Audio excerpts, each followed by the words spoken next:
Reverend Insanity, Chapter 9, Gradually Drifting Apart.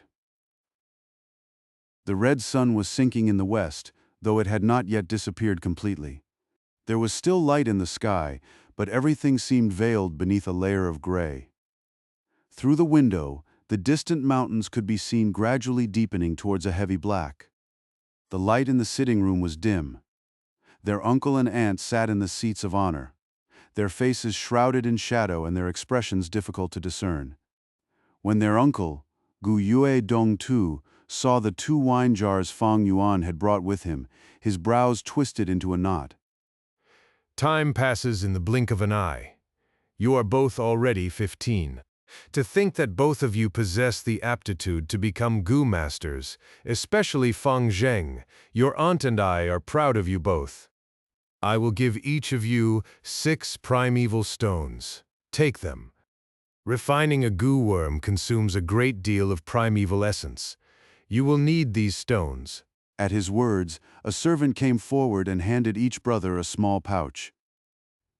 Fang Yuan put his pouch away without a word. Fang Zheng immediately opened his. Inside were 6 oval, gray-white primeval stones. Gratitude flooded his face. He rose from his seat and bowed to his uncle and aunt. Thank you, uncle and aunt. Your nephew needs primeval stones to replenish his primeval essence. You raised me to this age. I will remember the debt of your care for the rest of my life and never forget it. Their uncle smiled and nodded. Their aunt hurriedly waved her hands and spoke to Fang Zheng in a gentle voice. Sit down, quickly. Sit down. Although you brothers were not born to us, we have always raised you as if you were our own sons. We are proud to see you succeed. Alas, we have no children of our own. Sometimes I find myself wishing you truly could become our sons. Her words carried a deeper meaning. Fang Zheng failed to hear it, but Fang Yuan frowned slightly. Sure enough, their uncle continued. Your aunt and I have discussed it. We would like to adopt you into our household so that we may become a true family. Fang Zheng, would you be willing? Fang Zheng froze for a moment, but delight soon rose across his face, and he agreed at once. To tell the truth, ever since my parents died, I have longed for the warmth of a united family. To become one family with uncle and aunt would be wonderful. Their aunt relaxed and smiled. Then you are our good son now. Why are you still calling us uncle and aunt? Father. Mother. Realization dawned upon Fang Zheng, and he hurriedly changed his form of address. His new father and mother both laughed heartily. What a good son. It was not in vain that we took you in at 5 years old and raised you for 10 whole years. Their aunt wiped away her tears. Their uncle turned towards the silent Fang Yuan and spoke warmly. Fang Yuan, what are your wishes? Fang Yuan shook his head without speaking. Brother. Gu Yue Fang Zheng wanted to persuade him, but their uncle stopped him. In that case, nephew Fang Yuan, we will not force you. However, you are already 15. It is time for you to establish your own household, which would also make it convenient for you to inherit your branch of the Fang family's estate. I have prepared 200 primeval stones for you as support. 200 primeval stones. Fang Zheng's eyes widened. He had never seen so many primeval stones before, and could not help revealing an envious expression. Unexpectedly, Fang Yuan still shook his head. Fang Zheng was utterly baffled. Their uncle's expression shifted slightly, while their aunt's face darkened. Uncle, aunt, if there is nothing else, your nephew will take his leave. Fang Yuan gave them no chance to continue. Leaving those words behind, he picked up the wine jars and walked straight out of the hall. Fang Zheng rose to his feet. Father, mother, brother simply has not thought it through yet. Why not let me persuade him? Their uncle waved a hand and deliberately heaved a long sigh. Alas, this cannot be forced. As your father, I am already very pleased that you feel this way. Servants, take young Master Fang Zheng to his room and see that he is settled comfortably. Then your son will withdraw. Fang Zheng departed, and the sitting room fell silent. The sun disappeared completely behind the mountains, and the sitting room grew darker still. After a long while, their uncle's cold voice came from the gloom. It seems that little bastard Fang Yuan has already seen through our scheme. The Gu Yue clan's rules stated explicitly that an eldest son of 16 years had the right to inherit the family estate. Fang Yuan's parents were dead. They had left behind a considerable inheritance, which his uncle and aunt were supposedly safeguarding. The value of that inheritance was far beyond a mere 200 primeval stones. If Fang Yuan allowed himself to be adopted like Fang Zheng, he would lose the right to inherit it. Yet if he established his own household this year at the age of 15, he would still fail to meet the clan's requirements for inheriting the estate. Fortunately, we have won Fang Zheng over, while Fang Yuan possesses only C-grade aptitude. Their uncle sighed again, feeling immensely relieved. But husband, Fang Yuan clearly intends to leave us when he turns 16. What should we do? The thought of that inheritance made their aunt's voice anxious. Since he harbors such wicked intentions, he cannot blame us for what follows. We need only catch him committing a serious offense before he establishes his own household, then drive him from the family. That will strip him of his right to inherit the estate. But that little bastard Fang Yuan is extremely clever. How could he make such a mistake? Their uncle rolled his eyes and rebuked her in a low voice. You truly are a fool, if he will not make a mistake.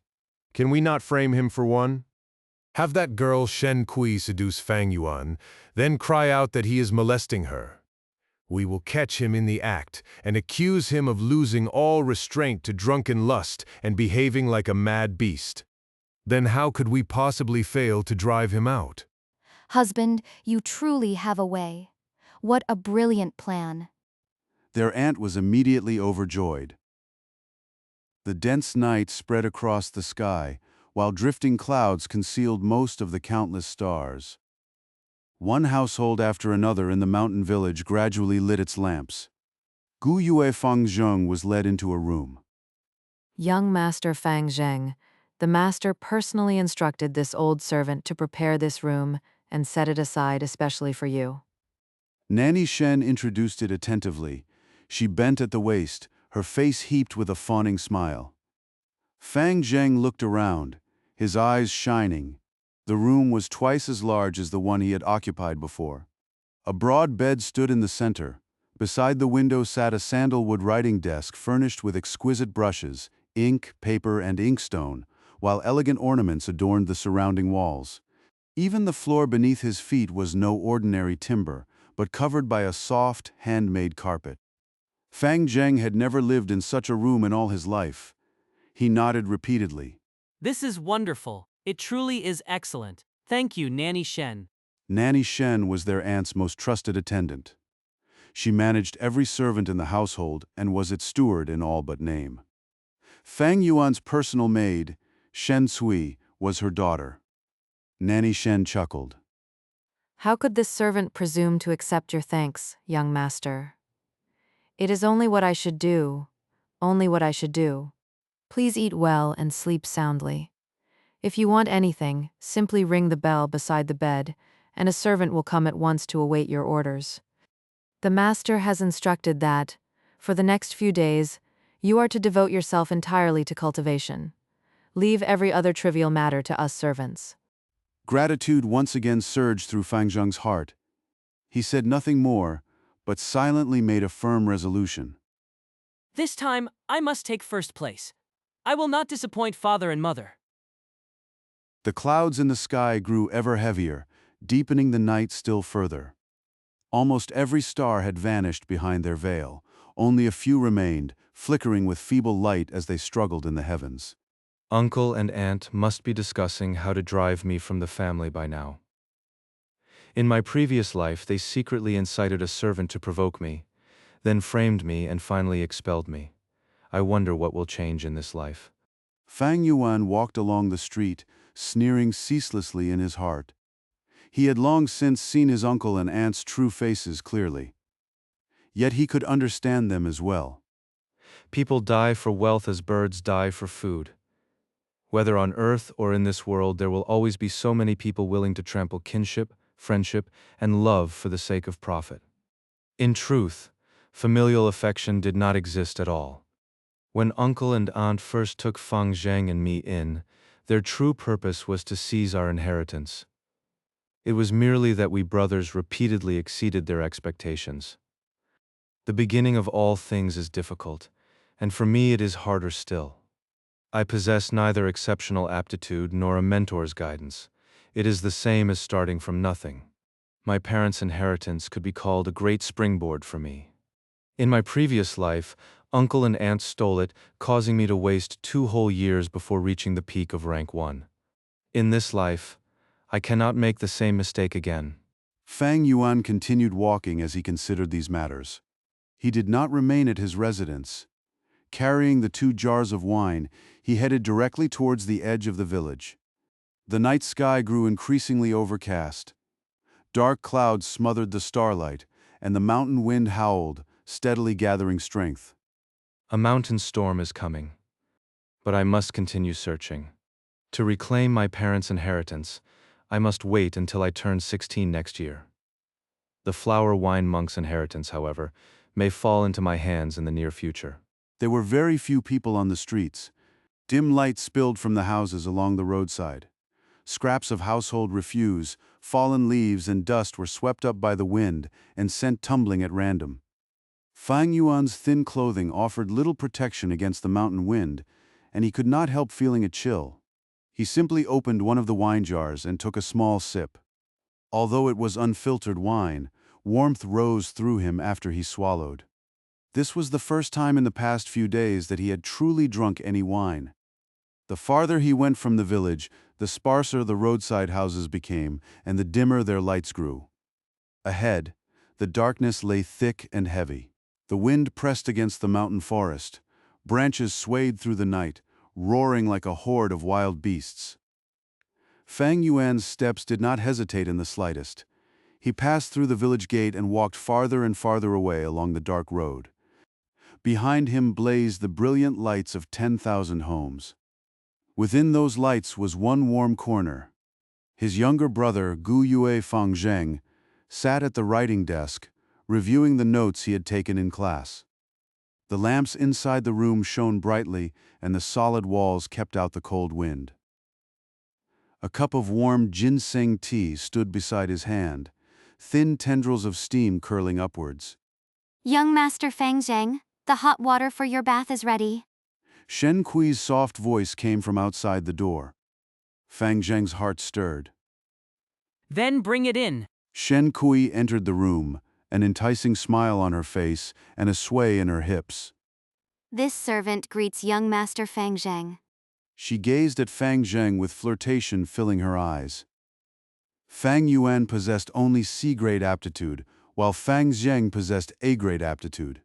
If she could attach herself to him, that would be the path to true wealth and honor.